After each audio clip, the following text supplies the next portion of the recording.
Today we're going to be making beef vegetable soup, and we will be making a gravy to make the soup. So it does belong on this channel. The first thing I've done is taken some chuck roast meat that we had stored in the freezer, and I've thawed it out. And so now what I'm going to go through is cut off all the meat and separate out the fat from the meat. The meat will be cut into about inch by inch cubes, 1 inch by 1 inch cubes, and then I'm going to render the fat in the pot and then use that fat to make a gravy. And I will show you what the pile of fat and cut up meat looks like after it is done. So this is all the fat that I've cut off the portions of the chuck roast, and I cut these fat pieces up into smaller pieces so that the fat will render more easily. And you'll also see there's quite a bit of meat left on the pieces of fat. I mean, it's just hard to get every single piece of meat separated from every piece of fat, but what that'll do is make your fat that you render be quite a bit more flavorful and have kind of a caramelized effect. And here's the bowl that has the meat in it in 1 inch chunks. And so after I render off that fat, my next goal is to go ahead and sear all of the meat that's in this bowl and get these pieces all individually caramelized. So right now I'm going to go ahead and throw these in the pot, and I'll show you what that looks like once I get them, as I'm rendering them and after they're rendered. Okay, so I have this pan here heating up, this pot here heating up on medium-high heat. And so I'm just going to take some fistfuls of meat and put it in here.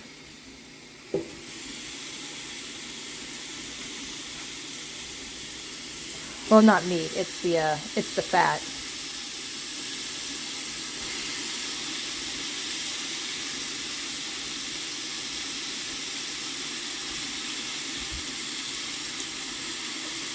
I'm just going to mix it up. And I'll show you what this looks like after a couple of minutes, and just kind of check back in periodically until you get the whole picture. So this is what the fat pieces look like after they've been rendering for about a minute or two. So you can see that it's starting to glisten on the bottom there. The meat's starting to glisten a bit. You're getting some steam shots here as it rises as I'm stirring. We'll check back in a few more minutes. It's been a couple more minutes, and you can see the meat is even darker brown than it was before, and that there's even more fat that's come out from the pieces of meat and glistening there on the bottom. So we'll keep going. And if you're doing this at home, make sure that you're stirring frequently so that you don't have a lot of buildup of the meat pieces on the bottom burning.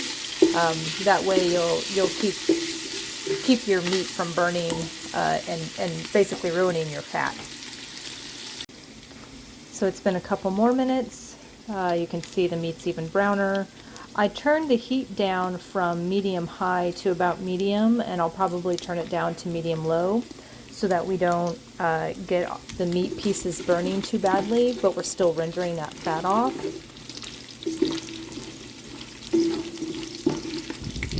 And while this is rendering, I'm going to be chopping up onions and de-seeding whole peeled tomatoes from a can.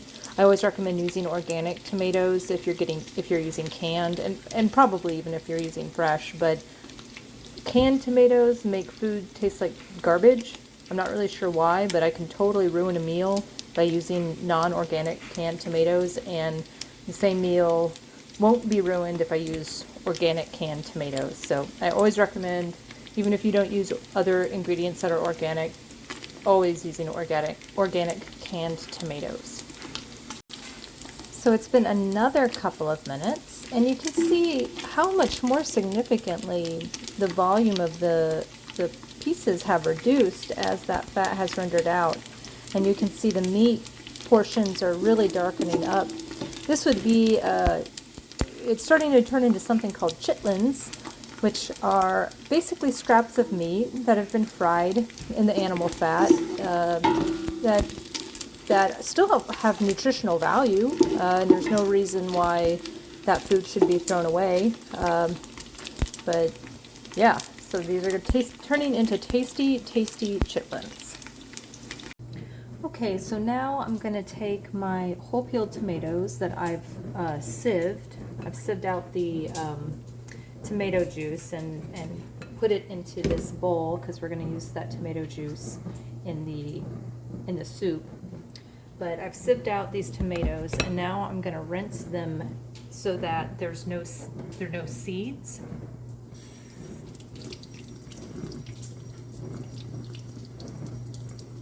The seeds, I think, are a little bit bitter, and I prefer the flavor of food without the seeds in them. So whenever I'm using tomatoes, especially canned tomatoes, I de-seed them. So after I've gotten out at least most of the seeds, then I crush them because it releases quite a bit of flavor, and put them back in the container, which I'm just using to, like a bowl or something like that. You could put it in a bowl if you wanted.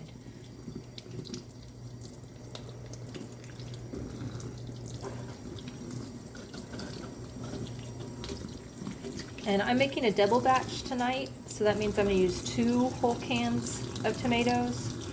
Usually if I'm just making a single batch for just my family, I'll only use 1 can of tomatoes, but since I'm making it for a lot of people and we might have leftovers for our own family, then I'm making a double batch of soup here tonight.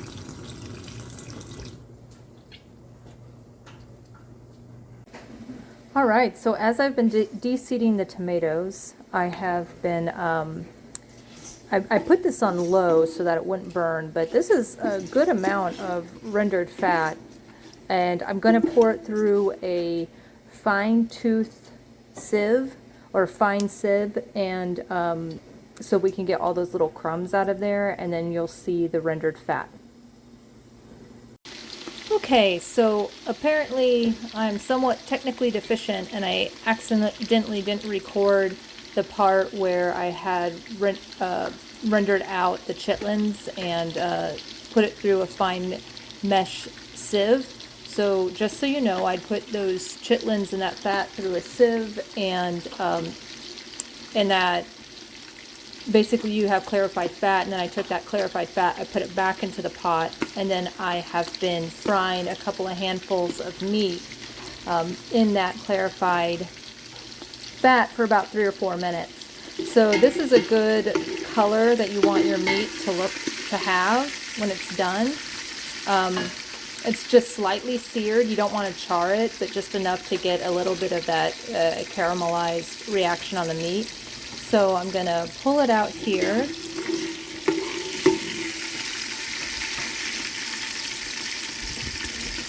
Put it in a bowl next to my pan.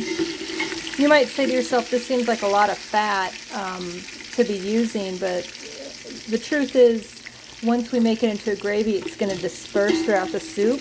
And as I mentioned before, I'm making a double pot, so it won't be particularly fatty. It won't taste particularly fatty. But when we get it bound to that flour and then dispersed in a very thin gravy, it's going to make the soup very, very rich and have almost a silky flavor to it. And, one bowl will feel like a whole meal because there'll be enough calories in that fat to make people feel satiated. And I do suspect that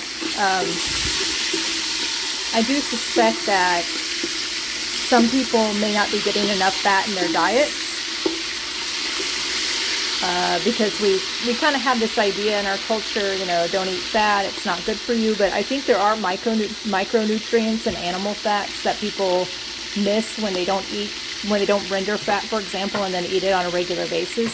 That's just my opinion. I don't really know for a fact, but yeah, I do think that there are micronutrients and animal fats that we lose when we toss out the fats from those meats. All right, I'll check back in a couple minutes, and you'll see how this batch of meat has changed from the initial plunge into the fat. So here's that meat I just put in a few minutes ago, and it's nice and browned. So I'm going to pull it out and then put in the next batch, and I think we'll just have one more batch of meat before we've completed all of ours. Okay, so I've just seared the last batch of the hunks of meat, and I've put them off to the side here. And now I just have that fat that remains, that it has probably had a bit more flavor even put into it from the searing of those meats. So this is the part where we get into making the gravy. Now, if you don't have a bunch of rendered fat and you don't really have the time to render it, you can still use canola oil. That's my favorite oil to use because it's flavorless and will really take on whatever flavors that you put into it. So I like to use canola oil. I have a bag of organic flour here, and I'm just going to sprinkle it into the fat. And just do that about one heaping soup spoon at a time. That was how my grandma did it. She kept a bag of flour and a spoon in that flour. I always recommend using organic flour where possible. Non-organic flour, they use pesticides as an off-label use to dry out the wheat berries. So they'll harvest the wheat berries and they'll be green, and they'll dry them out, spraying pesticide on them. So I always recommend using organic flour where possible to reduce the likelihood of having excess pesticides and their byproducts in your food.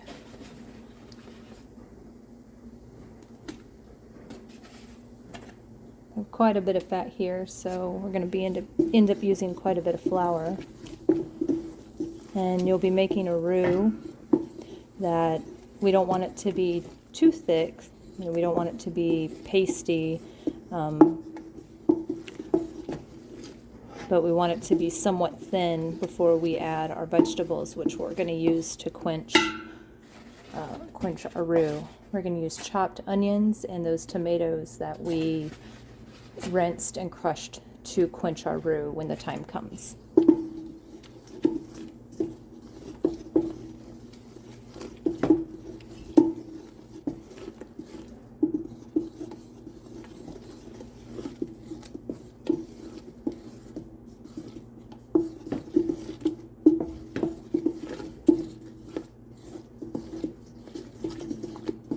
And I'm going to turn my heat up to about medium at this point as we're getting closer to the right consistency.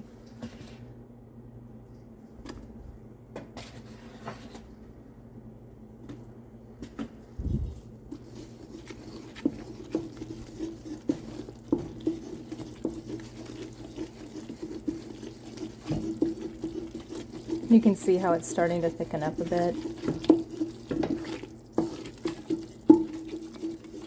And it's also easier to get it homogeneous when you have a bit more flour in there.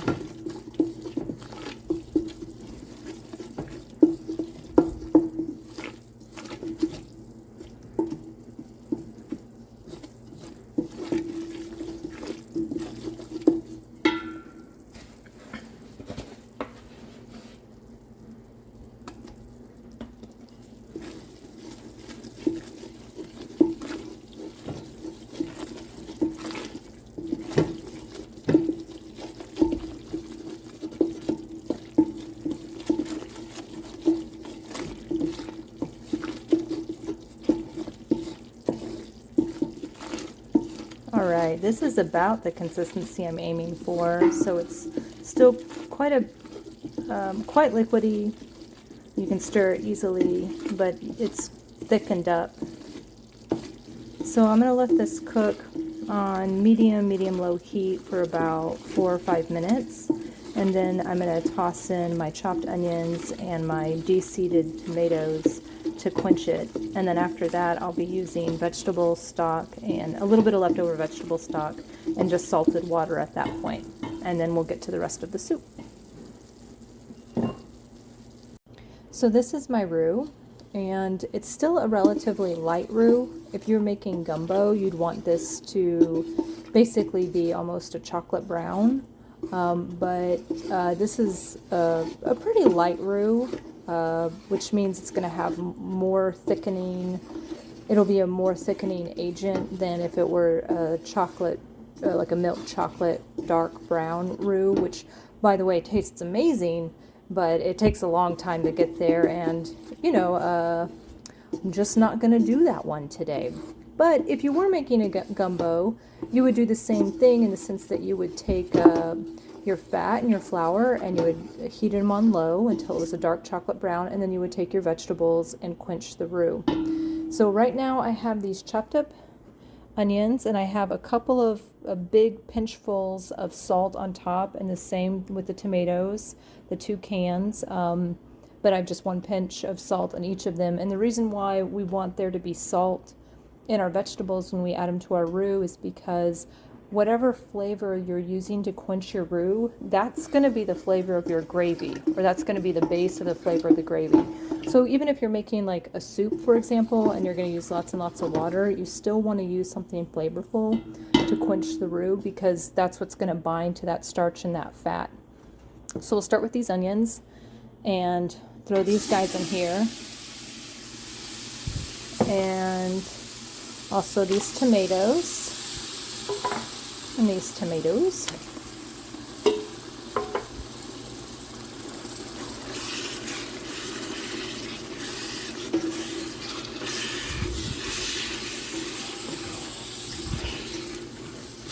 So these tomatoes and onions are now kind of mashed up with the fat and the flour. And so what I'm going to do is actually keep cooking this for a while until the onions and the tomatoes cook down, and they kind of start to caramelize a little bit in the fat. Once they start to caramelize, you'll get a really, really rich flavor that's going to be, you'll be able to taste it all the way throughout the soup. And so while these are caramelizing, I'm going to be I'll be chopping up a whole head of garlic that I'm going to toss in here at the very end, just so that it doesn't get burned. So I've been cooking the onions and the tomatoes in the roux for about maybe 5-6 minutes here, and now I'm going to put in a whole head of chopped garlic, roughly chopped. It's going to pretty much disintegrate into the soup, so you don't have to, doesn't have to be uniform or anything like that. And then while I've been waiting for this to cook through and chopping the garlic, I've been heating some water, some salt water on the side here. There's also a little bit of vegetable broth in here that was going to go bad if I didn't use it, but it's starting to boil, and I'm going to use this to quench the rest of my roux.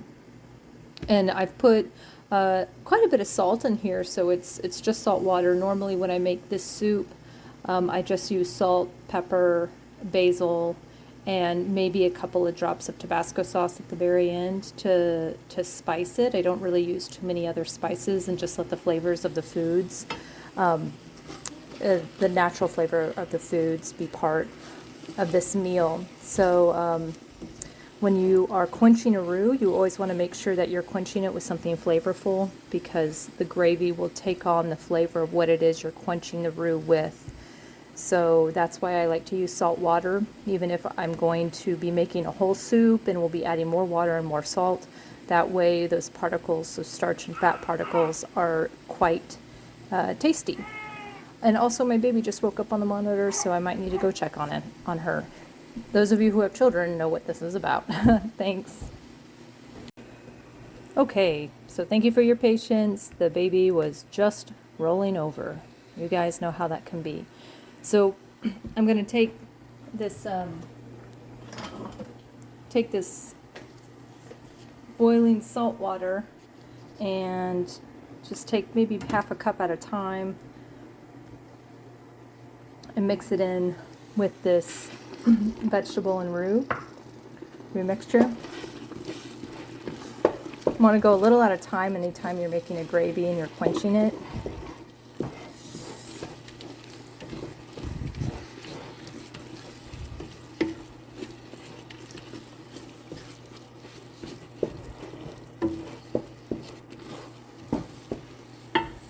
Right. Now I'll add another ladleful.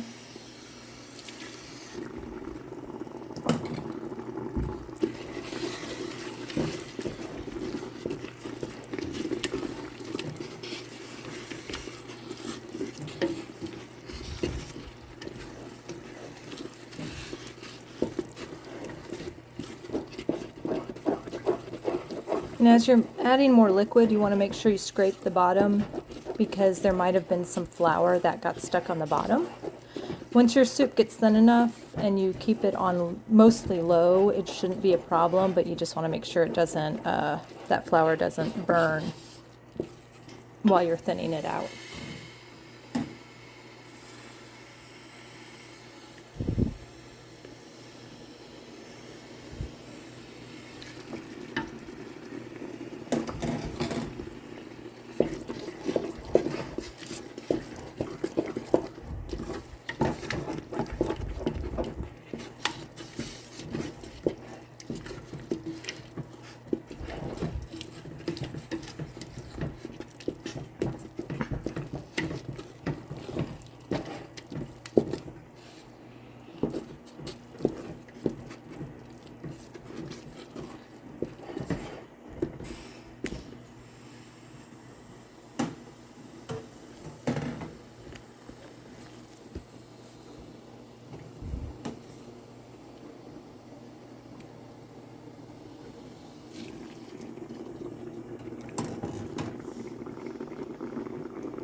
I'm such an amateur here. I don't even know how to hold the camera right.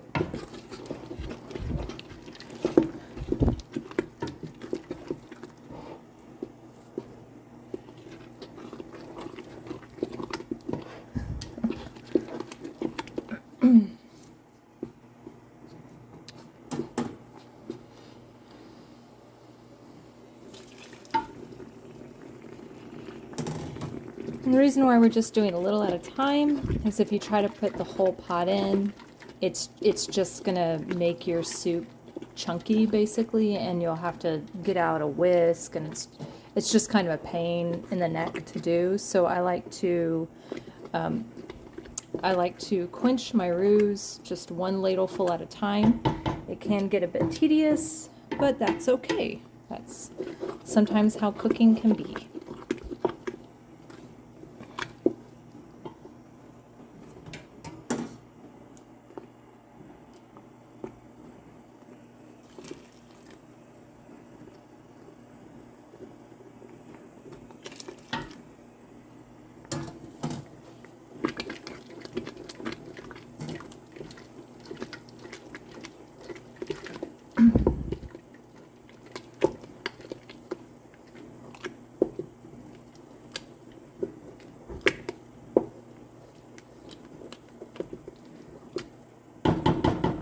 All right, this is really starting to come together and look soupy.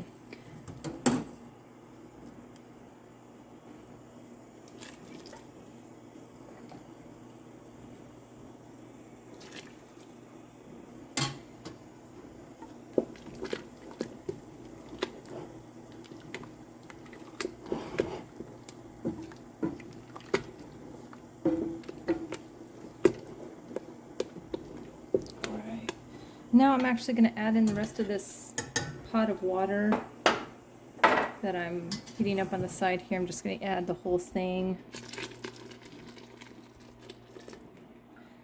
It's been thinned out enough that I think that should be fine.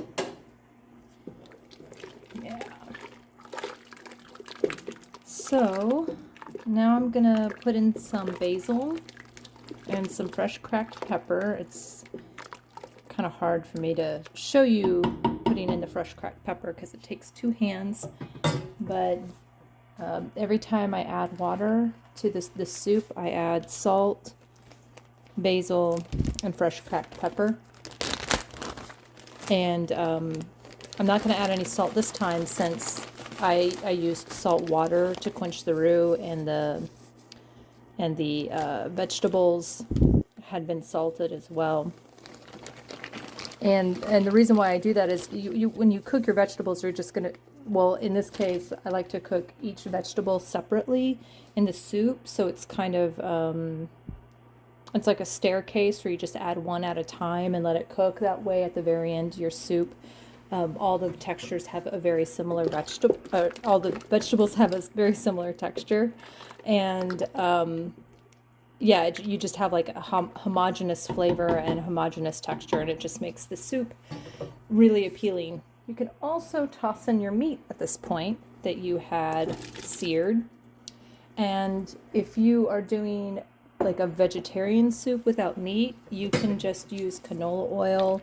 And you don't have to make gravy, honestly, you don't have to, but I'd like to, especially if I have a lot of meat oil or a lot of meat fat. That way it gets dispersed throughout. But if you're doing like a vegetarian soup, you can just start with maybe like a couple tablespoons of canola oil and saute up your onions and your tomatoes. And then basically start from the same place that this video is right here.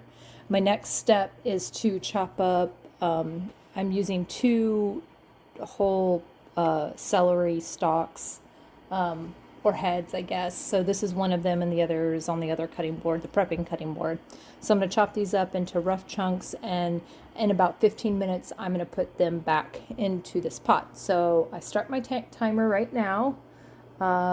Kitchen timer 1500, and in 15 minutes I will throw my chopped celery in, and I will see you in 15 minutes. All right, so it's been 15 minutes and our tomatoes and our onions and our beef have been simmering in this thinned out gravy. So now I'm going to toss in, I ended up using 1 head of celery and about 3 stalks. That just seemed like the right amount. 2 whole heads seemed like it might be too much. So I'm going to throw that in here and stir that around. And I'm going to thin that out a little bit with this tomato water mixture that I have heating on this other side. I like to heat up the water that I'm going to put into the soup so that when I put it in, I don't have to wait like another 5 minutes for it to come up to temperature. So when I had drained those tomatoes earlier, I had put it into another bowl and I forgot to add it right at the beginning. So I'm going to go ahead and do that right now. It's almost simmering. And we'll save this until the next time I have to add liquid. So it's really coming together here. And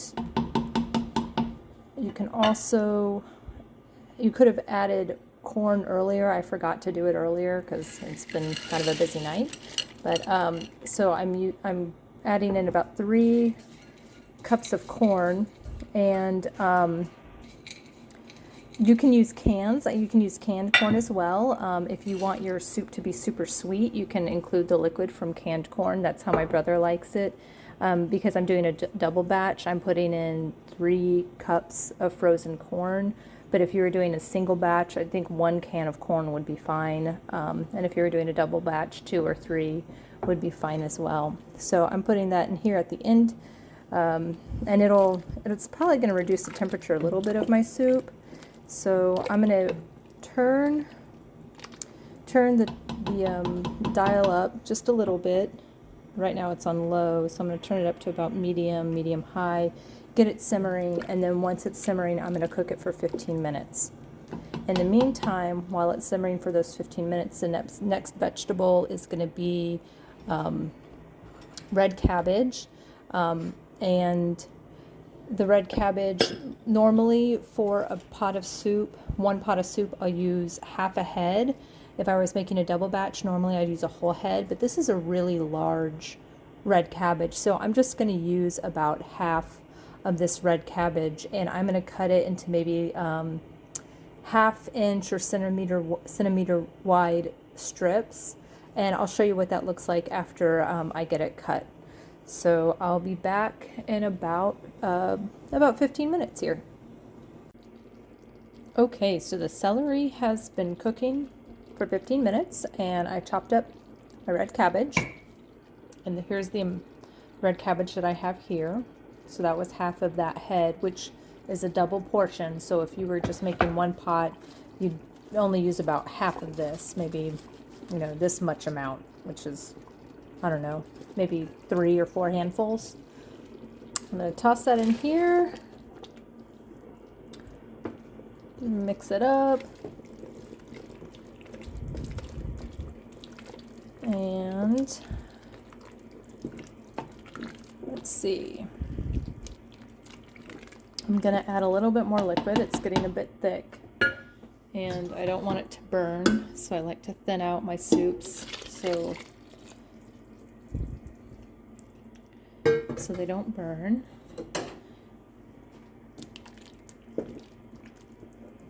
And that was hot liquid that I just put in here. It was simmering, so it shouldn't take too much to bring this whole soup up back to temperature. So I'm going to put it on high for a couple of minutes till I see this bubbling, and once I see it bubbling, I'll turn this back down to a simmer and start the clock for another 15 minutes. The next vegetable I'm going to put in is carrots, which I've already chopped up, ready to go. And so and then after carrots is going to be potatoes and parsley, so I'm going to go ahead and get started on those so that I can have a relaxed time at the end of my soup. So I've actually transferred the soup into a much larger pot because it was getting to the point where we were about to get to the very top, and since I'm taking this somewhere tomorrow, I'm taking it to a potluck. I don't want it spilling in the car, so I decided to transfer it to a much larger pot. So it's been 15 minutes since I added the cabbage, so I'm going to go ahead and add, this is about 9 carrots. And if you were doing a single batch, maybe you'd only use about 5 carrots, 5 or 4 carrots. But I try to use the same amount of carrots as I do celery. So if I use like 3 stalks of celery, I'll use 3 carrots, and you know, so forth. So that's how I measure how many carrots to use. So just use the same amount, equivalent amount as celery. So it looks like I don't need to add any water, but full disclosure, I have been tasting the soup off camera to see if I need to add water and salt, and then I'll add a little bit of basil and some cracked pepper each time I do add water. So that'll be something you'll want to check when you make your own soup, if the saltiness level is at a point where you would like that flavor in your soup.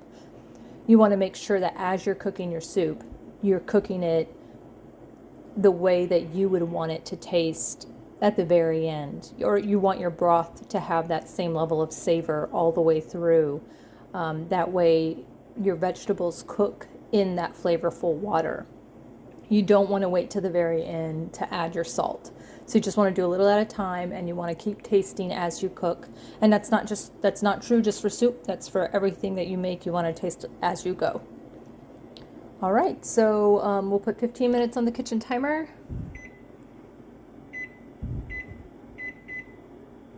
And all right, yes, 15 minutes on the kitchen timer, and then in 15 minutes we'll add our potatoes and our parsley. All right, so it's been 15 minutes since we put in the carrots. So now I'm going to put in, this is about 5 potatoes, and I try not to peel my potatoes if I don't have to. I do scrub them to try to get all the dirt off of them, but I just think that it makes soups heartier when I can keep the skins on potatoes. And I'm going to put in some of this Italian parsley. flat Italian parsley, and it's maybe about 1.5, 2 cups chopped. And I'll put that in for, we're going to cook this for about 20 or 30 minutes just to get all the flavors to meld. And then that will be the end of the soup. I am going to add a little bit of water because I can see it's quite thick right now. And I'll taste it to see if it has the right amount of salt in it. And I'll add a little basil and add a little pepper. And I will get back with you in about 20 or 30 minutes. All right, so the potatoes and the parsley have been cooking for about 30 minutes. And so the potatoes have been cooked through by now. And there's nothing else to be added to this soup unless you wanted to add some more salt or basil or cracked pepper. You might even want to add a couple of drops of Tabasco sauce, but I've tasted it and it tastes pretty good to me. I typically like to serve this soup with horseradish. It just kind of rounds out the flavor. And there's not a ton of meat in this soup. Like, I only use the equivalent of maybe like 1 chuck roast, and since this is a double batch, that makes the meat a bit sparse. But because I used so much fat in this broth, it actually makes the soup quite rich and quite flavorful and quite silky. Like, it has a really silky mouthfeel. So the fact that there's not a ton of meat in it, it actually kind of passes the straight face test because it's such a rich soup with all of that animal fat in it. Like I said, if you're a vegetarian or if you're eating meat-free, you can make the same soup, but just use canola oil, and you don't even necessarily have to make a roux. You can just fry your onions and your tomatoes in the canola oil. And if you're not using any oil, you can just use like a little bit of water to soften your onions and your tomatoes as well. And the soup is still quite delicious, still quite rich. So yeah, I hope you enjoy it. And I don't know how to get comments to work on videos, so I won't be able to hear about you making it. But if you know me in real life, just come and tell me how it is. Yeah. All right. Bye-bye, y'all.